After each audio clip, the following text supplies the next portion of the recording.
اوس دې آیاتونو کې الله پاک جل شانه د دې کیسې نتیجه بیاني چې جادوګرانو مقابله وشوله د موسی علیه السلام سره. موسی علیه السلام مقابله وګټله او ټول جادوګر هغه چې کوم دی فیل کړل. او جادوګر ته چې کله پته ولګېدله چې دا خو پیغمبر دی او دا خو جادو نه دی، نو هغې ټول ووایي قالو آمنا برب موسی و هارون، چې موږ ایمان راوړی دی په موسی او په هارون علیه السلام. د هغه په رب باندې مو ایمان راوړی، یعنې د موسی او د هارون علیه السلام په رب باندې موږ ایمان راوړی دی. نو جادوګرو ته چې کله پته ولګېدله چې دا خو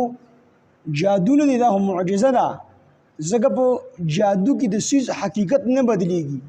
جادو نشي بدلولی، او الله تعالی د سیز خاصیت او حقیقت بدلی.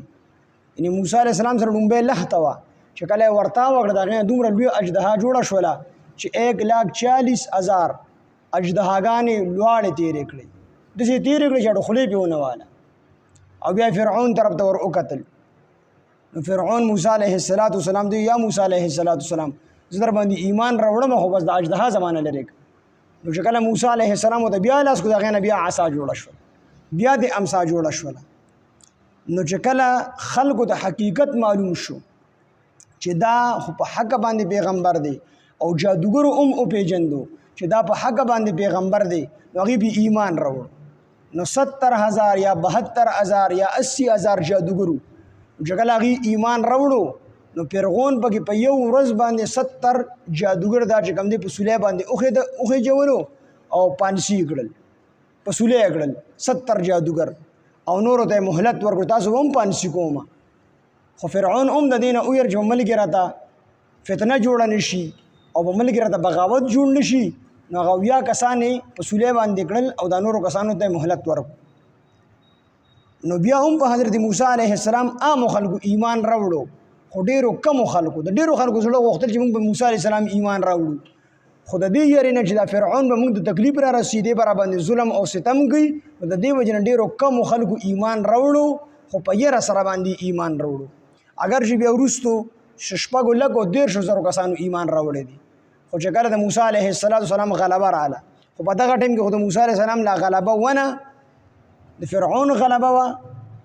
ظاهري طور، نو د دې وجې نه ډېرو خلکو ایمان رانه وړو. د فرعون نه یره وه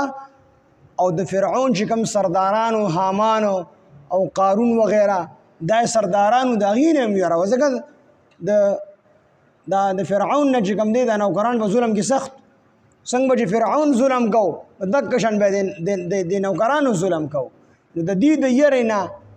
ایمان یې رانه وړو، که چا ایمان راوړو نو پټ ایمان یې وساتو، د ایمان اظهار یې ونه کړو. او بعضې مفسرین وایي چې د ملائهم نه د فرعون نه بلکې د بني اسرائیلو د موسی علیه السلام د خاندان سردارانو د فرعون سره،